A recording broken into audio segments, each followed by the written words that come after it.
अपने धर्म की रक्षा के लिए दो काम करने चाहिए। पहले खुद धर्मात्मा बनो, दूसरा आने वाली पीढ़ी को धर्मात्मा बनने की प्रेरणा दो। अगर तुम ये दोनों काम नहीं कर सके तो तुम सच्चे सनातनी नहीं हो। धर्मात्मा दिखो नहीं, धर्मात्मा बनो। Nowadays problem is that, my dear, people are fake religious. व्यक्ति नकली धर्मात्मा है आज का। वो दिखना तो चाहता है धर्मात्मा, बनना नहीं चाहता है धर्मात्मा। चाहता यही है कि दुनिया मुझे धर्मात्मा समझे। बना नहीं है नहीं धर्मात्मा। बोलो हाँ या ना। सबसे क्या चाहते हैं हम? सब हमें धर्मात्मा समझे। इस धरती का सबसे बड़ा धर्मात्मा कौन? बोले मैं। धर्मात्मा होगा तो सत्य बोलेगा, धर्मात्मा होगा तो तिलक लगाएगा, धर्मात्मा होगा तो कंठी पहनेगा, धर्मात्मा होगा तो परोपकार करेगा, धर्मात्मा होगा तो भजन करेगा, धर्मात्मा होगा तो कथा सुनेगा, धर्मात्मा होगा तो बुरा नहीं करेगा, धर्मात्मा होगा तो रिश्वत नहीं लेगा, धर्मात्मा होगा तो गाली नहीं देगा, धर्मात्मा होगा तो माँ बाप को दुख नहीं देगा, धर्मात्मा होगा तो पत्नी को छोड़ेगा नहीं, पति को छोड़ेगी नहीं, धर्मात्मा होगा तो घर में पूजा पाठ सब होगा, धर्मात्मा होगा तो हमारे बच्चे भी धर्मात्मा होंगे। ये करना नहीं है। ठेके पे खड़ा हुआ शराब पीता हुआ आदमी भी ये चाहता है कि लोग मुझे धर्मात्मा जाने, समझे। इससे क्या फर्क पड़ता, मैं पीता हूं, मैं किसी का बुरा थोड़ी करता हूं। मैं झूठ नहीं बोल रहा महाराज जी। महाराज जी मैं बहुत प्योर धर्मात्मा हूं, मैं झूठ नहीं बोलता। अब बोलो कौन कह रहा है? पी के खड़ा है। और पीने से क्या फर्क पड़ता है? मैं पीता हूं, किसी का बुरा नहीं करता। लो कर लो बातें इनसे। अरे पीना ही महापाप है, पीना ही अधर्म है, शास्त्र विरुद्ध है पीना। कै सोवे के लड़ बिरे के घर को चले जाए। जिसके पूर्व जन्म के पाप बढ़ जाते हैं उससे कथा छूट जाती है। और आप भाग्यवान हैं जो पंडाल में बैठे हुए इतने लोग, जो पंडाल में बैठे इतने लोग हैं ना, ये भाग्यवान हैं। क्यों हैं? आपके पुण्य उदय हुए हैं जिसके कारण आप कथा में आकर बैठ गए और ठाकुर जी ने आपको स्पेशली बुला के बैठाला हुआ है यहां पर। आप पुण्यवान हैं, भाग्यवान हैं।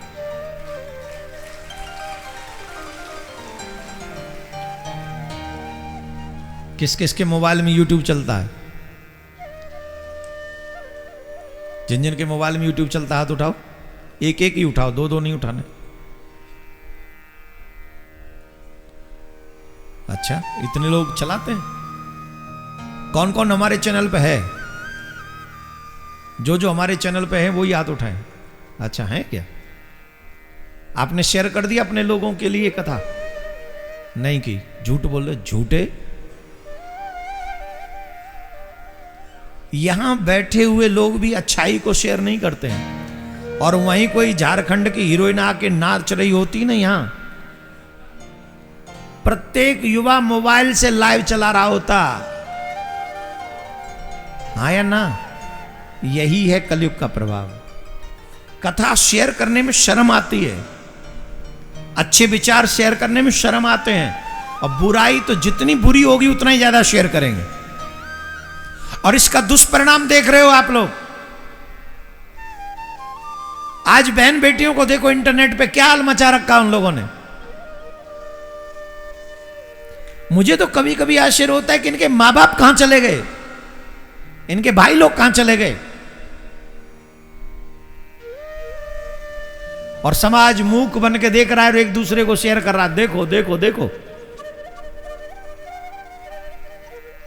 मेरा आग्रह है आप सभी से, हमारे समाज की बहन बेटी किसी की भी वो हमारी है, और उसे ऐसा कोई कार्य नहीं करना चाहिए जिसके कारण हमारे समाज को शर्मिंदगी उठानी पड़े।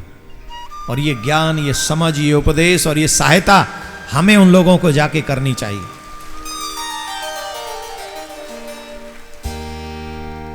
इसीलिए कहता हूं कि बच्चों को लेके बैठा करो, शायद इंटरनेट पे नाचने वाले कुछ कम हो जाएं। कितने लोग नाच रहे हैं पत्रकार महोदय, बताओ जरा आजकल, और कैसे कैसे नाच रहे हैं, बता सकते हो? और अगर उनसे कोई कोई कहे तो यूं कहे हमारा पर्सनल मैटर है, don't interfere in my personal life. तो पर्सनल लाइफ है तो ये जीवन में जो सामाजिक तौर पे जो हैं वो फिर तो कुछ नहीं। रोकना चाहिए, समझाना चाहिए, हम सबको आगे आना चाहिए। इसीलिए मैं कहता हूं बच्चों को साथ में लाया करो और कथा सुना करो। राधे राधे बोलना पड़ेगा। तो पार्वती मैया को आ गई नींद, पार्वती मैया सो गई और सुख ओंकार भर रहे थे कथा में। ये हुआ, हाँ ये हुआ, हाँ ये हुआ, ये हुआ, ये हुआ, ये हुआ, और सुख पूरी कथा सुन गए। जो सच्चे श्रोता होते हैं वो कभी नहीं हिलते नहीं है कथा में, उठना तो बहुत दूर की बात है, एक एक शब्द सुनना चाहते, एक एक शब्द। अब पूरी कथा उन्होंने सुनी और जब कथा विश्राम की ओर होने लगी तो माँ पार्वती की निद्रा खुली। तब माँ पार्वती ने पूछा, बाबा ये कौन सी कथा सुना रहे हो? अभी तो ये कथा सुना रहे थे, अब ये कथा सुना रहे हो, ये कथा कहाँ से आ गई? बाबा बोले कहीं तुम्हें नींद तो नहीं आ गई? वो झपकी लग गई थी थोड़ी सी बस। तो बाबा ने सोचा कि जब तुम्हें झपकी लग गई तो ये कथा कौन सुन रहा था, ओंकार कौन भर रहा था? तो बाबा ने देखा सुख, जिनके नेत्र सजल हैं, भगवान के प्रेम में विह्वल हैं और मन लगाकर कथा सुन रहे हैं। भगवान शिव बोले धन्य है सुख के लिए। पार्वती तुमसे ज्यादा भाग्यवान तो ये सुख है जिसने पूरी कथा सुन ली और तुम कथा से वंचित रह गई, तुमसे कथा छूट गई। लेकिन इसने चोरी से कथा सुनी है, इसलिए हम इसका वध करेंगे। और भगवान ने त्रिशूल उठाया, सुख का वध करने के लिए दौड़ पड़े और आत्म रूप से सुख वहां से भागे। जितने भी लोग तिल तोड़ा, क्या देखो तुम्हारा जीवन यहां निकल रहा है, मुझे यहां सिर्फ 7 दिन की परमिशन मिली है यहां आने की, 7 दिन का वीजा है मेरा यहां पे रहने का। तो मेरे से अगर गलत प्रोनाउंसिएशन हो जाए तो भी माइंड मत कीजिएगा, बाकी तुम्हें तो पता ही है कि ये है क्या, मुझे ज्यादा प्रूफ देने की जरूरत नहीं है। तो क्या है ये? हाँ वही जो आप कह रिया, वही ये तिल तोड़िया के आसपास जो लोग पंडाल से दूर यूट्यूब के माध्यम से सुन रहे हैं वो चोरी कर रहे हैं। जिनकी क्षमता में है कि वो यहां पहुंच के बैठकर कथा सुने, उन्हें व्यासपीठ के सामने बैठकर। अच्छा बताइए, आज दूसरा दिन है, क्या मैं इसलिए बोल रहा हूं कथा श्रोता कम है? श्रोता कम है? जवाब दो, श्रोता कम है क्या पंडाल में? श्रोता कम नहीं है, लेकिन सनातनियों में जो लालसा होनी चाहिए कि अगर कथा हो रही है तो मुझे जाके बैठना ही है। व्यासपीठ के सामने बैठने से जो एनर्जी प्राप्त होती है वो एक अलग है। व्यासपीठ के सामने भागवत के समक्ष हम बैठे हैं, इसका मतलब जानते हो क्या है? आप कृष्ण के सामने बैठे हो। जो दूर सुन रहे हैं उनकी बात अलग है, जो 100 किलोमीटर के दायरे में सुन रहे हैं, जो पहुंच सकते हैं। और आजकल सब पे गाड़ियां हैं, सब पे वाहन हैं, बस छोटा सा मोह छोड़ना है, 7 दिन काम छोड़ के भगवान के नाम अपना समय कर देना है। और भगवान अब तो 7 दिन भी नहीं, 2 दिन तो निकल ही गए, 5 ही दिन रह गए। भगवान की कथा में पहुंचना, ये निष्ठा होगी तो जरूर पहुंच जाओगे।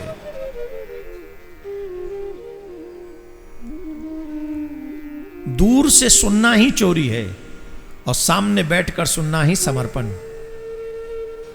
तुरंत उसी समय बाबा ने त्रिशूल उठाया, सुख को मारने के लिए दौड़े। सुख आगे आगे, बाबा पीछे पीछे, सुख आगे आगे, बाबा पीछे पीछे। आत्म रूप से दौड़े। व्यास पत्नी केस सुखा रही थी। एक बहुत अच्छी कथा आती है, बाबा वाकई भोले भंडारी हैं, बहुत भोले भंडारी। बाबा कह रहे रुक जा, मैं तुम्हें मारूंगा। सुख बोले बाबा आप भी वाकई भोले भंडारी हो, जिसे ये पता हो कि मुझे मारने वाला मेरे पीछे भाग रहा है तो वो अपने प्राण बचाने के लिए भागेगा कि नहीं भागेगा? मैं कैसे रुक जाऊं? अरे रुक जा, मैं तुझे मारूंगा। बाबा भोले भंडारी हो, वाकई भोले भंडारी हैं बाबा। एक गांव में एक चोर चोरी करने के लिए निकला और उस चोर को कहीं भी रात भर मामला नहीं बना उसका। रात भर घूमता रहा, उसे कुछ पल्ले नहीं पड़ा। तो जब लौट रहा था तो निराश हो गया, बोले वैसे ही आज की रात काली हो गई, आज कुछ भी हमारे हाथ नहीं लगा। तो जब लौट के आ रहा था तो मंदिर के सामने से निकला, और जब मंदिर के सामने से निकला तो मंदिर था शिव जी का।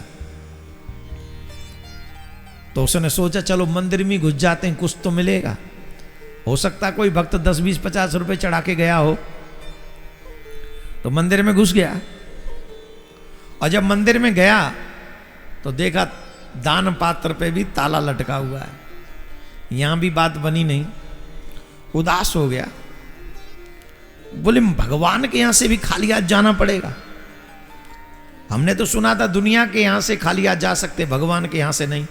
तो क्या भगवान के यहां से भी खाली हाथ जाना पड़ेगा? अब तो लगता है जाना ही पड़ेगा। जब लौट के जा रहे थे तो उसकी दृष्टि पड़ी, ऊपर घंटा लटक रहा था बजाने वाला, और संयोग से घंटा लटक कहां रहा था? शिवलिंग के ऊपर। अरे बोले खाली हाथ तो नहीं जाएंगे, भगवान के यहां से खाली हाथ कोई नहीं जाता, तो हम क्यों जाएं? कुछ नहीं है, चलो दान पात्र नहीं ले जा सकते, ये घंटा लटक रहा है, इसको खोल ले चलते, लोहे का है, कुछ तो पैसा बन ही जाएगा। तब उसने हाथ उठाया तो हाथ नहीं पहुंचे वहां तक, और जब हाथ नहीं पहुंचे तो सोचे अब क्या करें। इधर उधर देखा कुछ रखने को मिल जाए, कुछ नहीं मिला। तो उसने कहा खाली हाथ तो नहीं जाना है। तो दृष्टि गई शिवलिंग पे, बोलिए शिवजी किस काम आएगा। जट चढ़ गया शिव जी के ऊपर, शिवलिंग पे चढ़ गया और घंटा उतार लिया, खोल लिया, और जैसे ही घंटा खोल के जाने लगा जट शंकर भगवान प्रकट हो गए। वरदान मांगो, वरदान मांगो, वरदान मांगो। क्यों, तुम्हें खुशी नहीं हुई? तुम दुखी हो गए? शंकर भगवान चोर पे प्रसन्न हो गए, वरदान मांगो।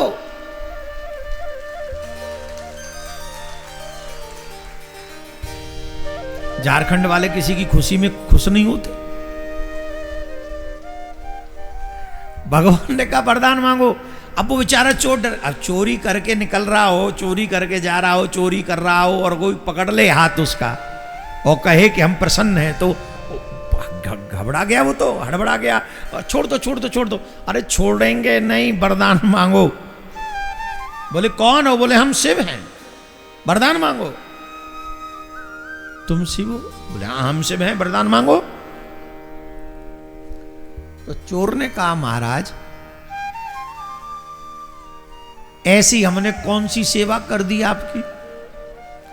मैंने सुना है बड़े बड़े लोग तपस्या करते हैं, कुछ भेंट वस्तु चढ़ाते हैं, सब कुछ अर्पण करते हैं, तब जाके आप प्रसन्न होते हो, तब उन्हें वरदान देते हो।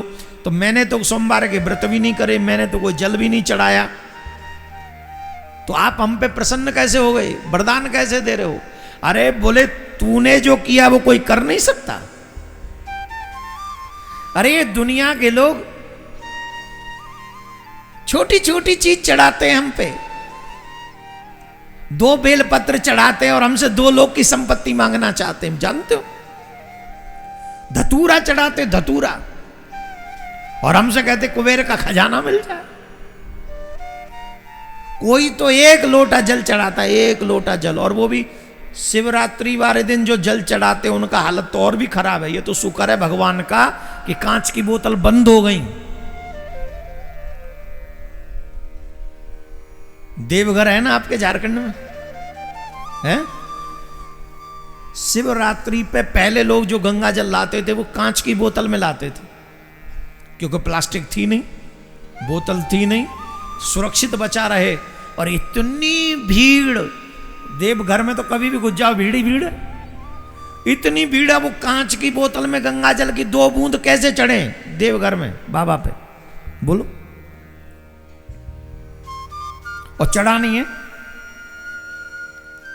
तो कितने लोग तो दूर से बोतल फेंक के मारते थे, ले बाबा गंगा जल ले लियो, फेंक के मारी कांच की बोतल।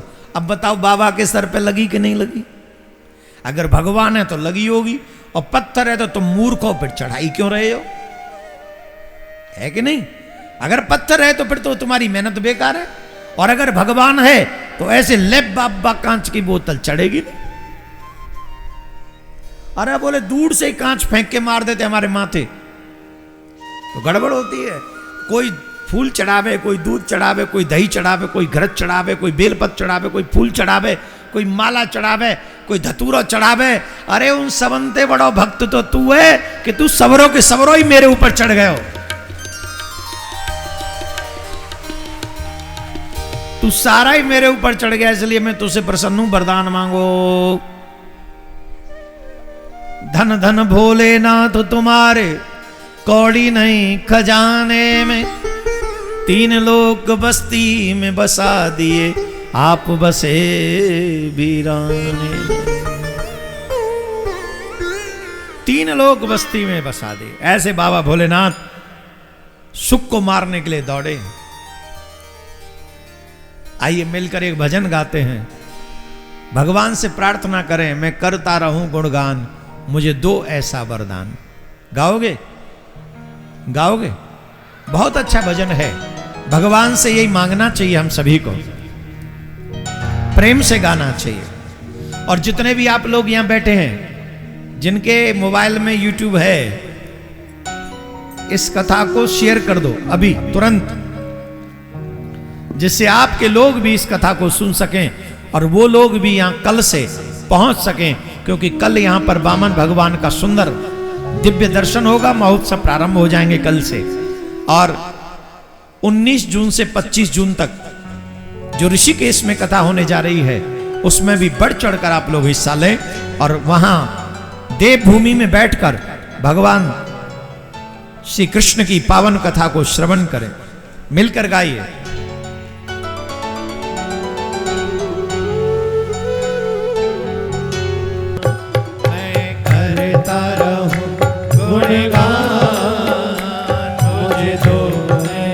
ताली बजाइए सभी लोग। मैं करता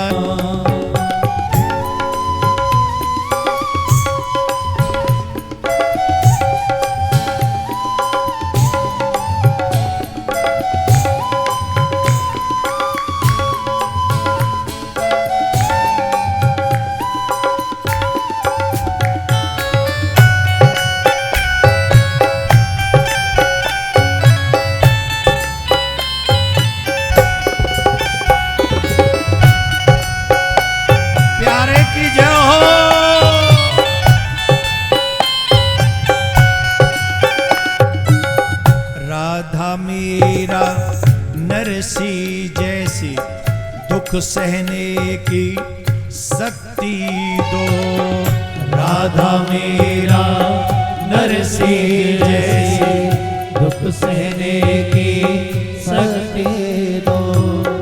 विचलित ना हूँ पथ से भगवन, मुझको ऐसी भक्ति दो।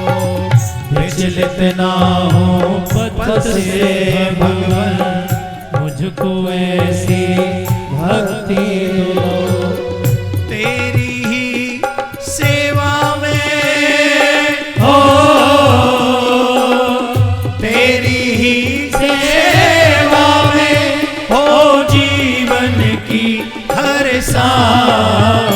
मैं करता रहूं गुणगान, मुझे तो ऐसा वरदान। ये कलयुग है मेरे प्यारे। कलयुग का मनुष्य बड़ा आलसी होता है, और इस आलस्य के कारण न भगवान का नाम मुख से निकलता है, न हाथ से ताली बजती है, और न भगवान को मनाने की इच्छा मन में जगती है। दोनों हाथ उठा के मस्ती में, हे प्रभु मैं करता रहूं गुणगान, मुझे दो सावरदान।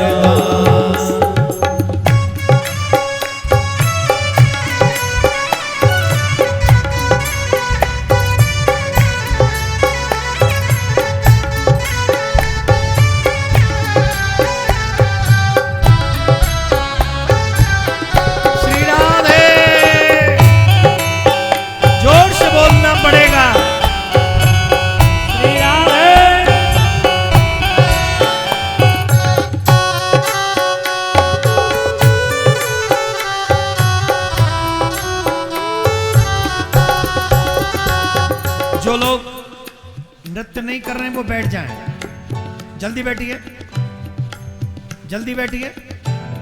जो नृत्य नहीं कर रहे हैं मोबाइल वाले, जितने मोबाइल वाले भैया सब बैठ जाओ। ये गलत काम मत करो, बैठो। भगवान के दरबार में अलग मर्यादा होती है। जल्दी बैठ जाओ। और भगवान से मैं आपसे जानना चाहता हूं, इस संसार में किसी के जीवन का समय निश्चित है क्या? जवाब दो। मालूम है? फिर बोलो। क्या मालूम है कौन घड़ी में तेरा बुलावा आ जाए? क्या मालूम है कौन घड़ी में तेरा बुलावा आ जाए? मेरे मन की इच्छा मेरे मन ही मन ना रह जाए। मेरे मन की इच्छा मेरे मन ही मन ना रह जाए। दोनों हाथ ऊपर करिए। मेरे मन की इच्छा मेरे मन ही मन ना रह जाए। मेरे मन की इच्छा मुझे तो ऐसा वरदान, मुझे तो ऐसा वरदान, मुझे तो ऐसा वरदान।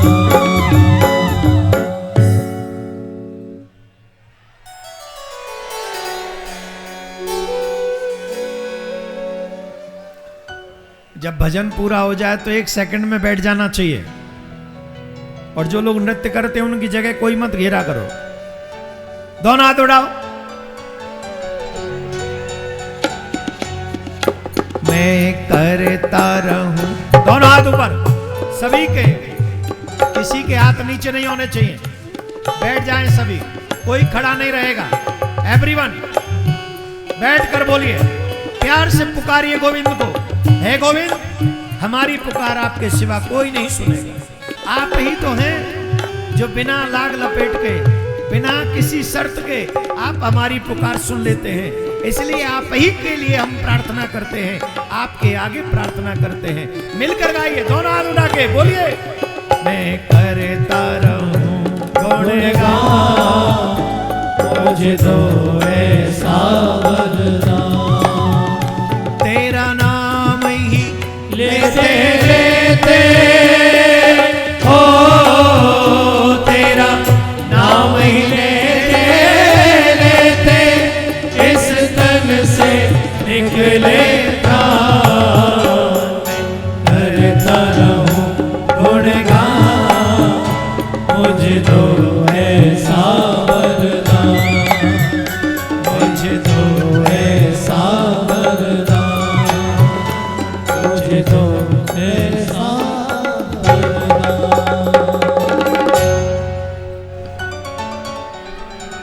क्या बोलना पड़ेगा? जोर से बोलना पड़ेगा, और जोर से बोलना पड़ेगा। क्या मालूम है कौन घड़ी में तेरा बुलावा आ जाए? Who knows? कौन जाने। अच्छा, ये भी नहीं पता मर के कहां जाएंगे, मालूम है क्या? रिजर्वेशन है? बोलो। ए माता जी, कहां का रिजर्वेशन है बताओ? कोई मालूम है क्या? नहीं मालूम ना? भगवान की कथा सुनते रहो, तुम्हारा रिजर्वेशन पक्का हम करवा देंगे। जो लोग ये कहते हैं कि पता नहीं मर कर किधर जाएंगे, हम गारंटी से कहते हैं भागवत सुनते रहो, कन्हैया के घर जाएंगे।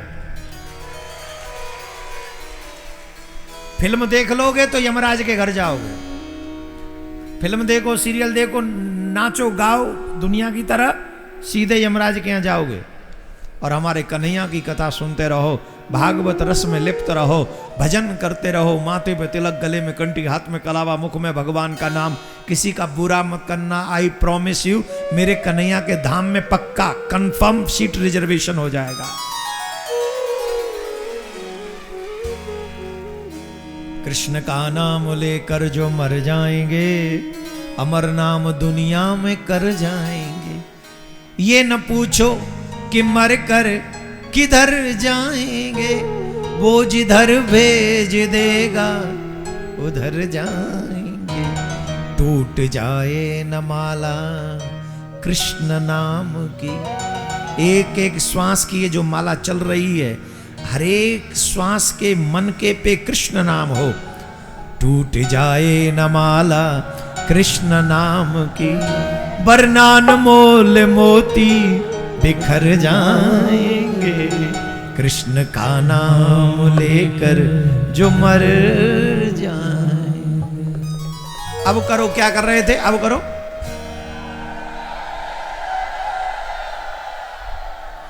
हाँ, आज किया नहीं था ना तुम लोगों ने, जोर से करो, जोर से।